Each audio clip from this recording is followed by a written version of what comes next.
Many narcissists hold their significant others accountable for their unhappiness.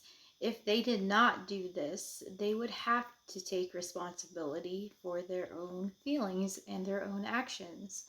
And in the narcissist universe, the concept that we are accountable for our own actions and we must own our feelings generated by our own behaviors is highly problematic for the narcissist, as the narcissist is full of fear.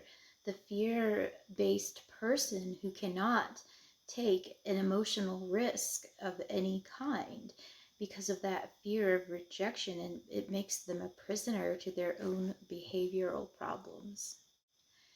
The narcissist lives in a binary all or nothing universe. Everything is either all good or all bad. They are totally happy or totally miserable, and there is no in between, no gray area. So there's something that is known as splitting, and this is a useful tool for a young child. A young child can preserve their mental wellness by using splitting. The downside to this, though, is that if the parent is split white or good, that means that the parent's negative assessment of the child becomes their inner programming, and it can sound like, I am a worthless fraud. This gets very deep, and I believe the adult narcissist who, without cause, treats loved ones poorly may very well have subconsciously um, painted them black, because the truth of having unwarrantedly hurt those who only supported them is simply too much to own. And apparently, all the bad space is unbearable for a narcissist. They simply cannot deal with that responsibility, the intense self-loathing, the shame, the misery that has been described as an emptiness in one's chest so profound that it becomes physically painful. This is where your answer lies. The narcissist is incapable of owning his or her shame, feelings of unworthiness, feelings of unlovability, and feelings of despondency. Those negative feelings cannot exist in a vacuum, which ironically is what some people call narcissists, whose ability to be considerate and kind has been forced out of them.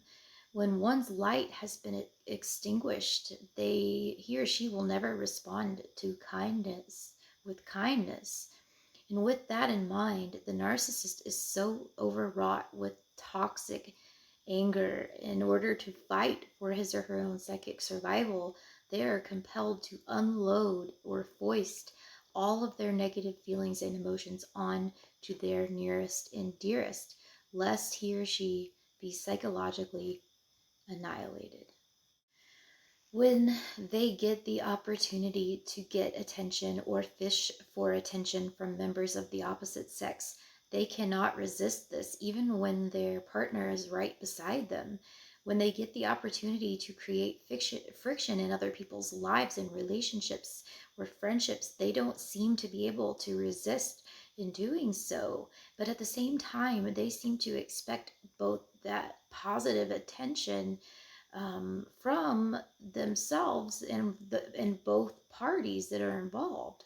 So when they get the opportunity to make another person jealous or envious of them in their mind, they don't seem to be able to resist that opportunity either. Even when they are actually jealous or envious of that same person, it's usually the case.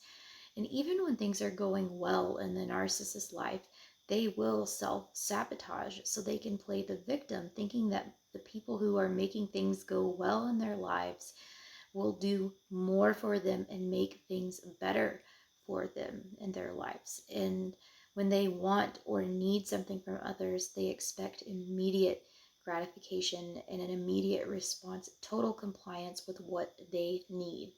And when another person wants or needs something from them, they will delay, deny hearing or getting the request and seem to expect the other person to beg them for a response or compliance.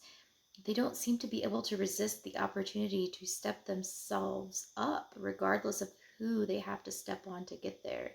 And regardless of what they say to others, they can't hide the pattern of me, and that attitude of selfishness from others for extended periods of time.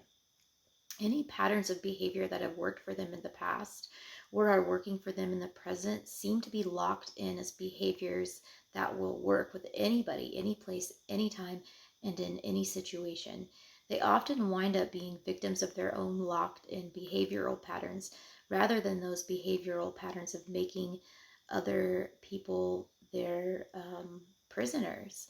They seem to be so set in or locked into these patterns that they always think they are going to win more, that the grass is always greener, even as they're losing what they have already won.